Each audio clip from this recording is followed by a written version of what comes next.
Hello students, let's continue our chapter dual nature of matter and radiation. So let us try to explain the photoelectric effect. We have discussed about the experimental facts of photoelectric effect. Graph जो discuss किए थे ना हमने, ठीक है, तो EM waves उन पे मेटल प्लेट पे इंसिडेंट हो रही थी, ठीक है। तो EM वेव एक क्या है, वेव है, टाइप ऑफ अ वेव, ठीक है, जो वेव फ्रंट्स एमिट करती है। वेव फ्रंट्स कैरी फॉरवर्ड करते हैं, एनर्जी कैरी फॉरवर्ड करते हैं, ठीक है। तो photo electric effect on the basis of wave theory of light. तो जो वेव थ्योरी हमने स्टडी की है उससे हम फोटो इलेक्ट्रिक इफेक्ट के एक्सपेरिमेंटल रिजल्ट्स को एक्सप्लेन करने की ट्राई करते हैं, ठीक है।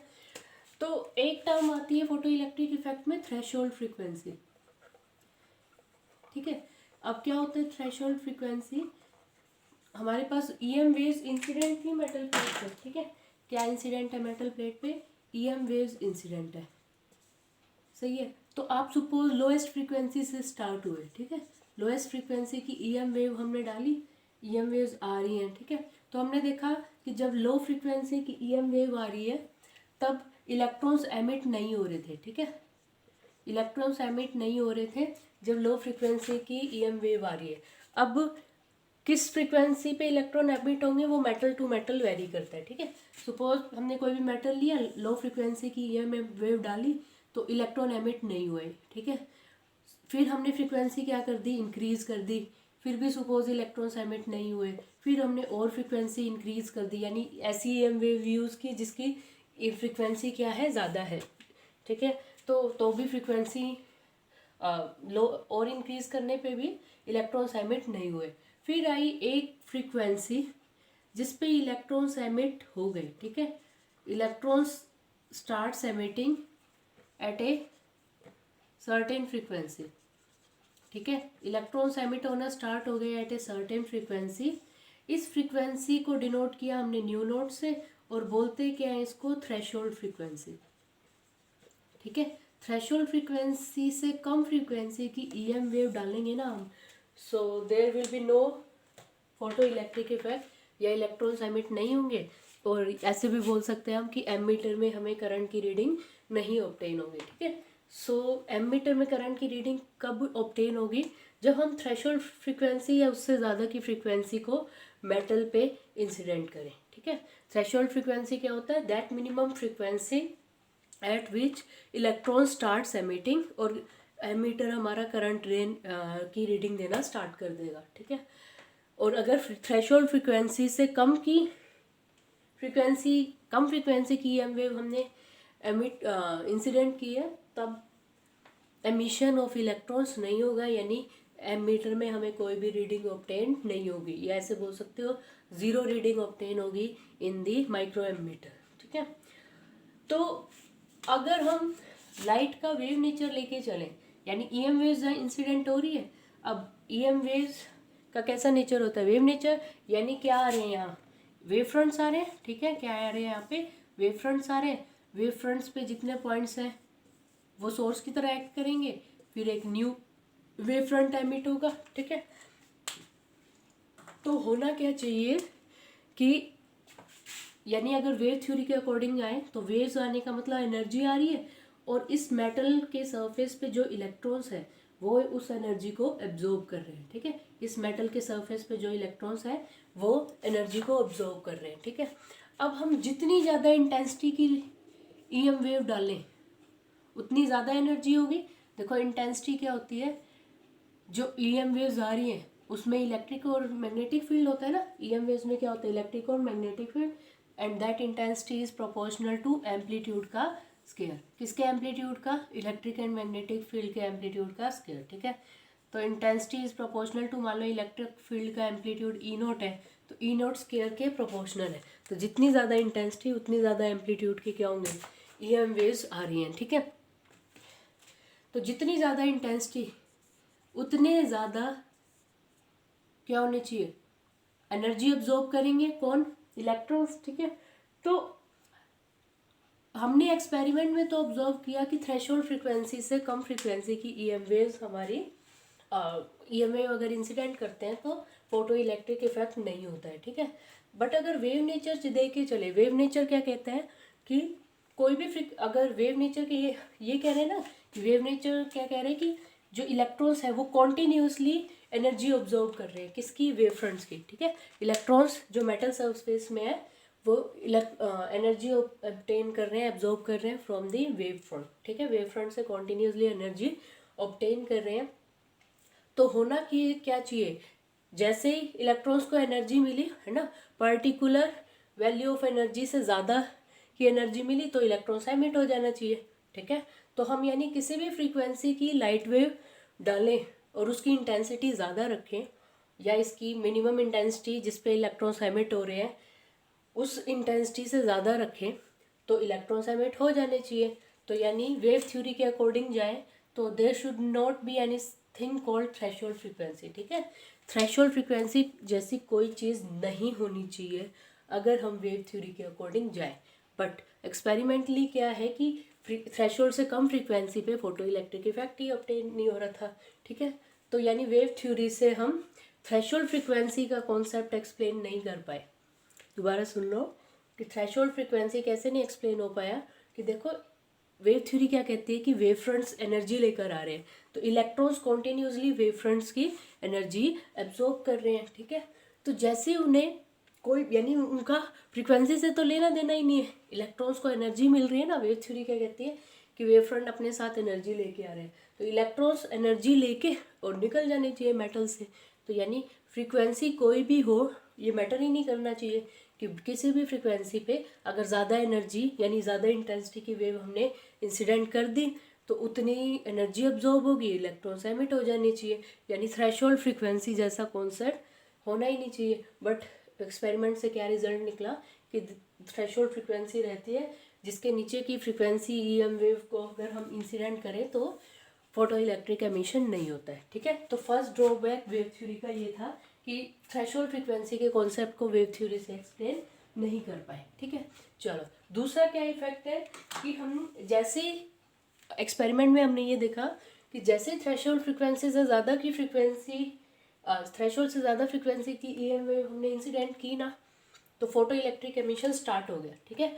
यानी थ्रेशोल्ड से ज़्यादा रखो frequency, new note means threshold frequency, initial जो फ्रीक्वेंसी है थ्रेशोल्ड से ज़्यादा रखो तो इवन 10⁻⁻⁹ सेकेंड के अंदर इलेक्ट्रॉन्स एमिट हो रहे हैं।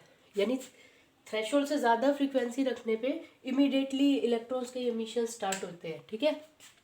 10⁻⁹ सेकेंड के अंदर एमिशन स्टार्ट हो रहे हैं, यानी 10⁻+9 यानी 0.0000 समथिंग 1 सेकेंड में ही इलेक्ट्रॉन्स एमिट होना स्टार्ट हो गए, ठीक है। बट हमने वेव थ्योरी क्या कहती है कि इलेक्ट्रॉन्स कॉन्टिन्यूसली एनर्जी अब्जॉर्ब कर रहे हैं, मतलब एक वेव फ्रंट आया उससे एनर्जी अब्जॉर्ब की, फिर दूसरे से अब्जॉर्ब की, फिर तीसरे से अब्जॉर्ब की, फिर जब उसकी एनर्जी बिल्डअप होते होते एक लेवल पे पहुंचेगी फिर इलेक्ट्रॉन्स एमिट होंगे, ये वेव थ्योरी कहती है, ठीक है। बट होता क्या है कि और कैलकुलेशन से हमने देखा है कि अगर वेव थ्योरी के अकॉर्डिंग जाएं कि इलेक्ट्रॉन्स धीरे धीरे करके एनर्जी एब्जॉर्ब कर रहे हैं तो इलेक्ट्रॉन्स को उतनी एनर्जी बिल्डअप करने में ना आवर्स का टाइम लग जाएगा, ठीक है। कि देखो वेव थ्योरी क्या कहती है, वेव थ्योरी कहती है कि इलेक्ट्रॉन्स कॉन्टिन्यूसली एनर्जी ऑब्जर्व कर रहे हैं, किससे, ईएम वेव से, ठीक है। तो यानी एक वेव फ्रंट आया उससे एनर्जी ली, दूसरे से एनर्जी ली थोड़ी सी, फिर तीसरे से ली, ऐसे करते करते एनर्जी बिल्डअप होगी उसकी, फिर वह एमिट होगा। बट हमने एक्सपेरिमेंटली कैलकुलेशन से ये निकाला है कि अगर इस तरह से इलेक्ट्रॉन्स एनर्जी ऑब्जर्व कर रहे हैं ना कि एक वेव फ्रंट आया फिर उससे ले ली दूसरी से ले ली, तो ये प्रोसेस होने में यानी इन इलेक्ट्रॉन्स को सफिशिएंट एनर्जी ऑब्जर्व करने में बहुत ज़्यादा टाइम लग जाएगा, ठीक है। आवर्स तक का टाइम, मतलब घंटे लग जाते हैं उसको इतनी एनर्जी ऑब्जर्व करने में फिर एमिट होने में, ठीक है। बट हमने एक्सपेरिमेंटली क्या देखा कि जैसे ही थ्रेशोल्ड से ज़्यादा फ्रीक्वेंसी एमिट करो तो इलेक्ट्रॉन एमिशन तो इमीडिएटली हो रहा है, ठीक है। तो ये फैक्टर को भी कि इमीडिएट एमिशन क्यों हो रहा है इलेक्ट्रॉन्स का, वो wave theory of EM waves explain नहीं कर पाई थी, ठीक है। तो फिर आइंस्टाइन ने ना फोटो इलेक्ट्रिक इफेक्ट का एक्सप्लेनेशन कैसे दिया वो देखो। हाँ जी, तो आइंस्टाइन ने एक्सप्लेनेशन दिया किसका, फोटो इलेक्ट्रिक इफेक्ट का, ठीक है। Einstein gave the explanation of photo electric effect. तो वेव थ्योरी से तो एक्सप्लेन हो नहीं पाया था, ठीक है, कि ईएम वेव को ऐसे मान ले कि एक वेव आ रही है, उससे फोटो इलेक्ट्रिक इफेक्ट का एक्सप्लेनेशन नहीं हो पाया था। तो आइंस्टाइन ने क्या बोला कि सबसे पहले तो ये अजम्पशन गलत है कि जो ईएम वेव्स आ रही है वो वेव फॉर्म में आ रही है, ठीक है। ईएम वेव्स को ना एक पार्टिकल की तरह कंसीडर करो, और उस पार्टिकल का क्या नेम रखा ये आइंस्टाइन ने, क्वांटम, ठीक है। सिंगल पार्टिकल को क्वांटा बोला, ठीक है, क्या बोला, क्वांटा बोला। तो उन्होंने बोला कि रेडिएशंस है ना, जो रेडिएशंस इज बिल्डअप ऑफ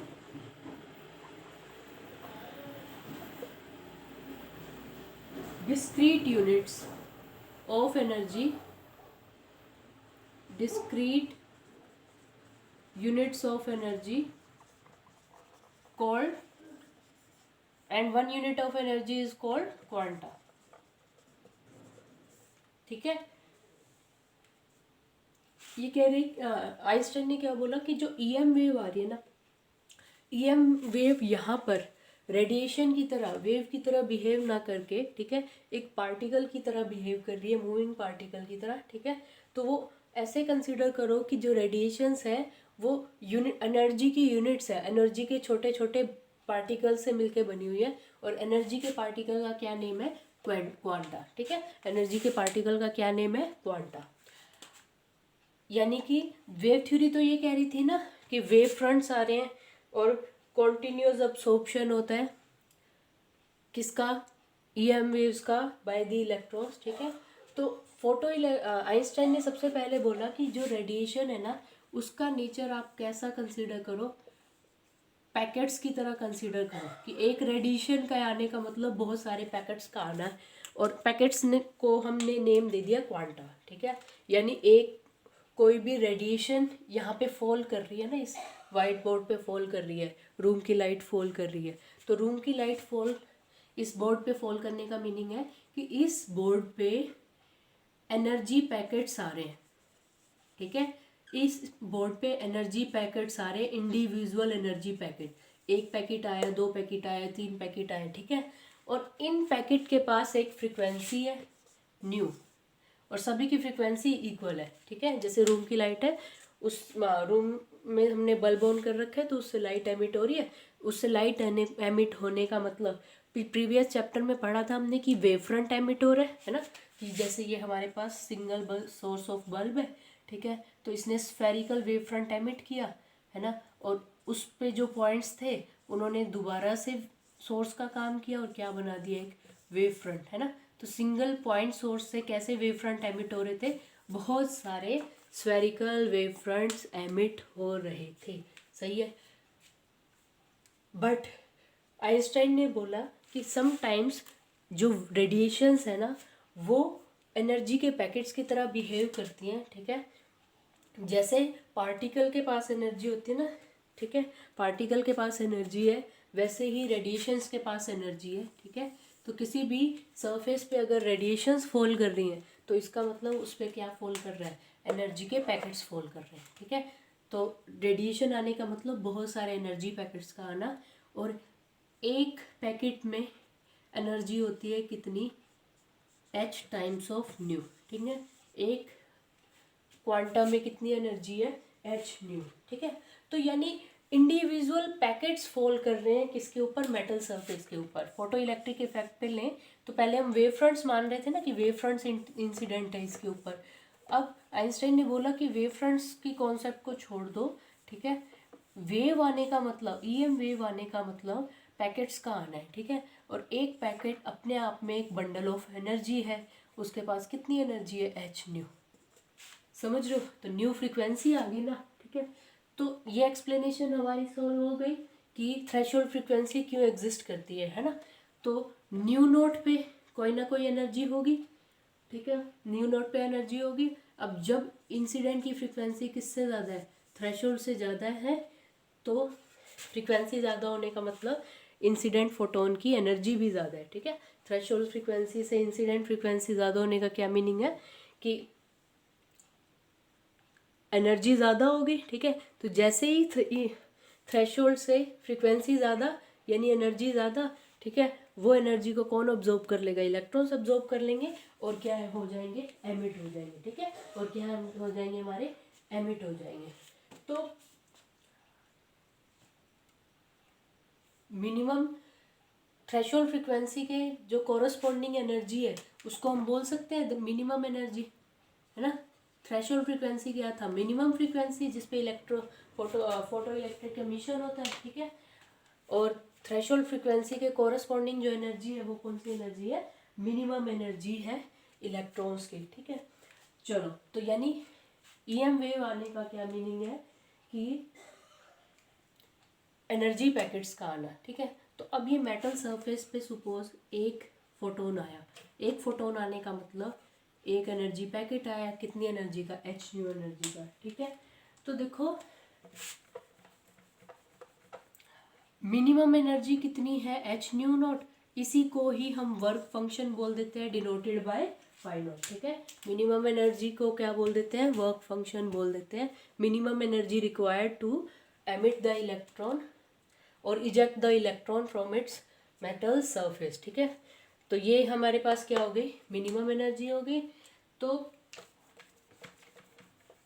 जो इलेक्ट्रॉन मूव कर रहे हैं यानी उनके पास जो काइनेटिक एनर्जी है, वो काइनेटिक एनर्जी कहाँ से आई,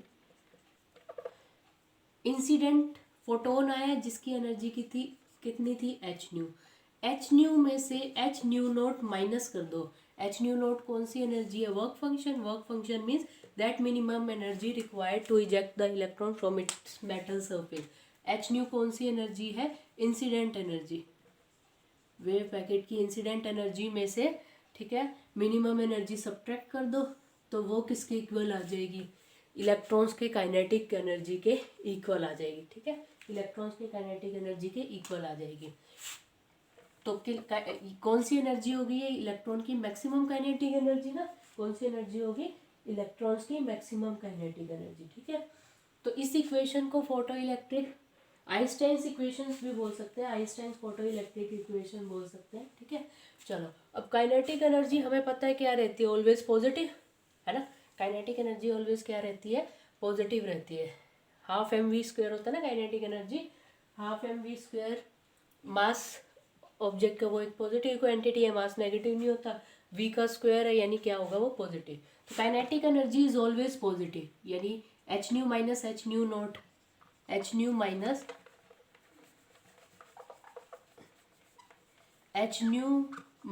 H nu not is equals to positive. तो ये कब हो सकता है, जब ये वैल्यू बड़ी हो और ये क्या हो, छोटी हो।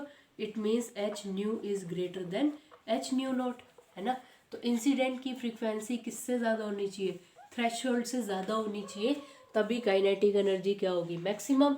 और अगर कम हुई, है ना, तो काइनेटिक एनर्जी क्या हो जाएगी, नेगेटिव, यानी इलेक्ट्रॉन्स एमिट हमारे नहीं होंगे। ठीक है, तो यहाँ से थ्रेशोल्ड फ्रीक्वेंसी का कॉन्सेप्ट बिल्डअप हो जाता है कि देयर एग्जिस्ट है minimum frequency for which required to emit the electron. ठीक है, which is required to emit the electron. Also intensity क्या होता है, देखो इंटेंसिटी होता है number of energy quanta sorry. ठीक है, देखो हमने किसी भी ईएम वेव की इंटेंसिटी बढ़ाई, इंटेंसिटी बढ़ाने का क्या मीनिंग है, नंबर ऑफ वेव पैकेट्स बढ़ाना। ठीक है, जो पर यूनिट टाइम में यूनिट एरिया पे फॉल करेंगे। ठीक है, टाइम ले लो सपोज 1 सेकेंड और एरिया ले लो, हमने यूनिट एरिया ले लो, जो भी यूनिट ले रखा है। ठीक है, तो यूनिट एरिया में यूनिट टाइम में एनर्जी के पैकेट्स आ रहे हैं, समझ रहे हो। ठीक है, तो इंटेंसिटी से क्या पता लगता है कि इंटेंसिटी ज़्यादा होने का मतलब वेव पैकेट्स ज़्यादा आएंगे पर सेकेंड पर यूनिट एरिया। तो जितने ज़्यादा वेव पैकेट्स आएंगे उतने ज़्यादा एनर्जी इलेक्ट्रॉन्स पार्टिसिपेट कर पाएंगे ना, क्योंकि एक वेव पैकेट एक इलेक्ट्रॉन को एमिट करवाता है, ठीक है। सिंगल वेव पैकेट अगर थ्रेशोल्ड से फ्रीक्वेंसी ज़्यादा है तो वो एक इलेक्ट्रॉन को एमिट करवा देगा, ठीक है। तो इससे ये भी पता चलता है कि अगर हमारी इंसिडेंट फ्रीक्वेंसी थ्रेशोल्ड से ज़्यादा है तो इंटेंसिटी इंक्रीज करने का मतलब नंबर ऑफ इलेक्ट्रॉन्स जो इजेक्ट हो रहे हैं वो भी क्या हो जाएंगे, इंक्रीज हो जाएंगे। और ये हमारा एक्सपेरिमेंटल रिजल्ट में भी आ चुका है कि if frequency is greater than certain minimum frequency, number of photo electrons यानी photo electric current is directly proportional to intensity. ये भी हमारा रिजल्ट में भी आया था और वो इस इक्वेशन से भी क्या हो रहा है, प्रूव हो रहा है। यानी कि जो आइंस्टाइन की इक्वेशन या एजम्पशन थी कि जो वेव है उसको एक पार्टिकल मान लो, एक पार्टिकल एक एनर्जी का पैकेट लेके आ रहा है, ठीक है। जैसे एक मूविंग पर्सन है, मूविंग पर्सन के पास क्या होगी, खुद की एनर्जी होगी, ठीक है। इसी तरह से दूसरे मूविंग पर्सन के पास खुद की दूसरी एनर्जी होगी। तो इसी तरह से सिंगल सिंगल पार्टिकल आ रहे हैं, यानी जो वेव है वो कभी कभी पार्टिकल की तरह बिहेव करती है, ठीक है। जो हमारे पास प्रीवियस चैप्टर में हमने इफ़ेक्ट्स पढ़े थे जैसे पोलराइजेशन, डिफ्रैक्शन वगैरह, वो हम पार्टिकल नेचर से एक्सप्लेन नहीं कर पाते, वेव के, रेडिएशन के कौन से नेचर से एक्सप्लेन कर पाए थे, वेव नेचर से एक्सप्लेन कर पाए थे, ठीक है। बट जो फोटो इलेक्ट्रिक इफेक्ट है वो वेव नेचर से एक्सप्लेन नहीं हो रहा, उसी ईएम वेव को अगर हम एक पार्टिकल मान लेते हैं, बंडल ऑफ एनर्जी मान लेते हैं, उससे एक्सप्लेन हो रहा है, ठीक है। तो जो वेव्स है ना वो कभी कभी इलेक्ट्रोमैग्नेटिक वेव रेडिएशंस है वो कभी कभी वेव फ्रंट की तरह एनर्जी एमिट करती है और कभी कभी वो पार्टिकल की तरह बिहेव करती है, यानी डुअल नेचर है जो चैप्टर है, ठीक है। उसने क्या बताया, चैप्टर का नेम ही यही है ना कि dual nature of matter and radiation. तो प्रीवियस चैप्टर में हम वेव नेचर पढ़ चुके हैं रेडिएशन का। फोटो इलेक्ट्रिक इफेक्ट क्या कहता है कि जो रेडिएशंस है समटाइम्स मैटर की तरह बिहेव करती हैं, पार्टिकल की तरह बिहेव करती हैं, ठीक है। तो इसकी एक्सप्लेनेशन फोटो इलेक्ट्रिक इफेक्ट की किसने दी थी, आइंस्टाइन ने दी थी, ओके। चलो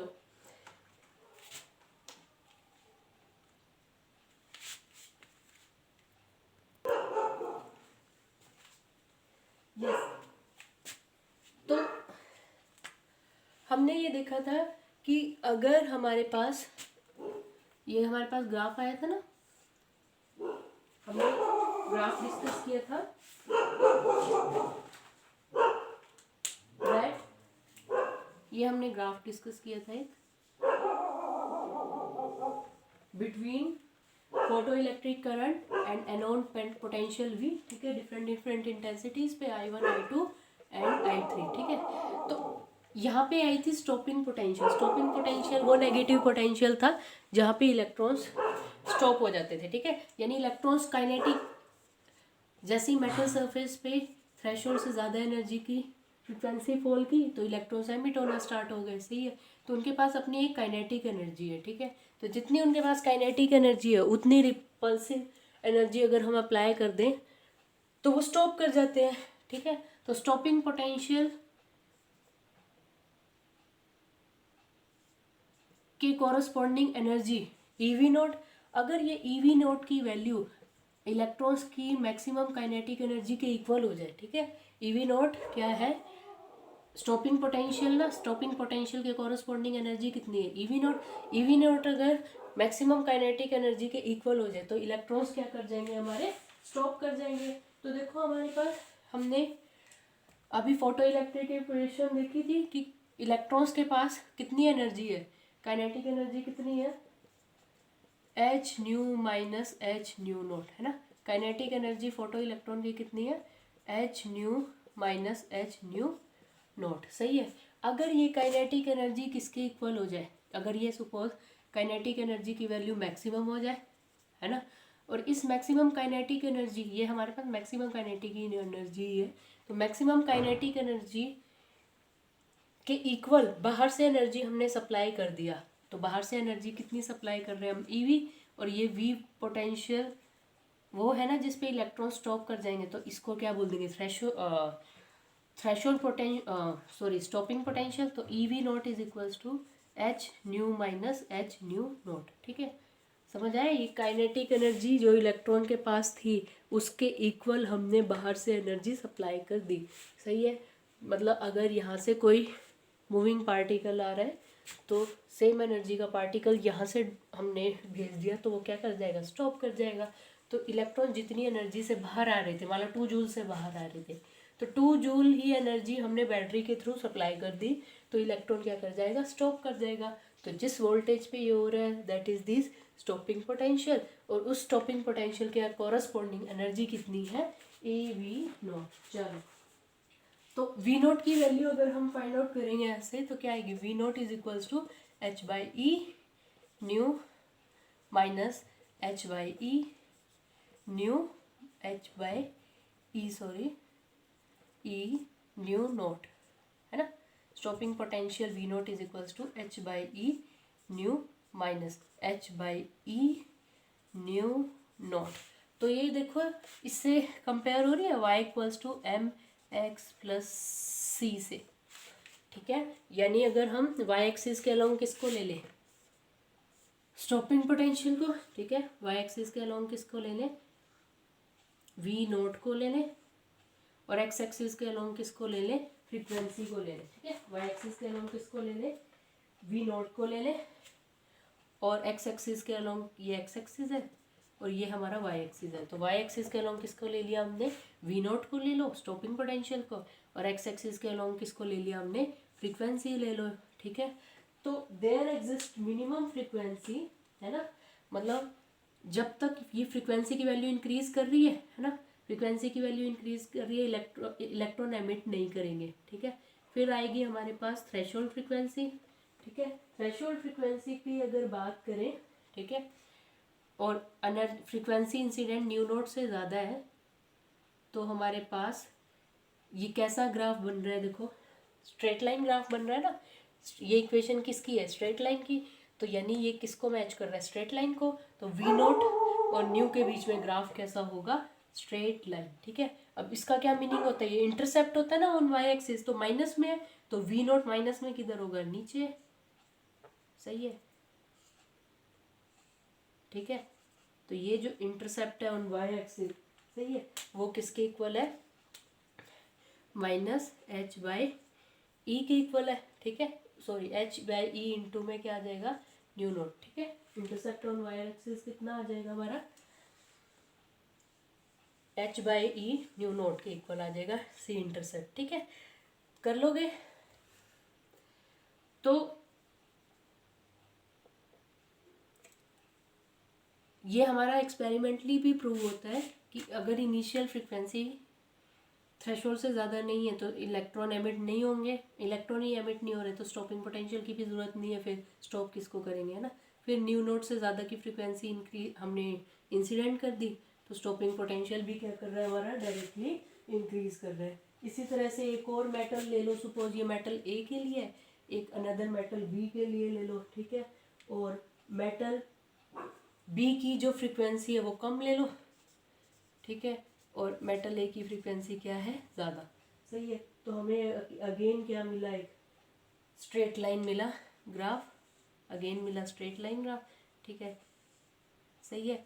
तो यानी ये इसकी थ्रेशोल्ड फ्रीक्वेंसी होगी मेटल बी की, न्यू नोट भी, ये न्यू नोट ए था, ये मेटल ए, ये मेटल बी, ठीक है। तो कैसा स्लोप मिल गया हमें, इंक्रीजिंग स्लोप, ठीक है।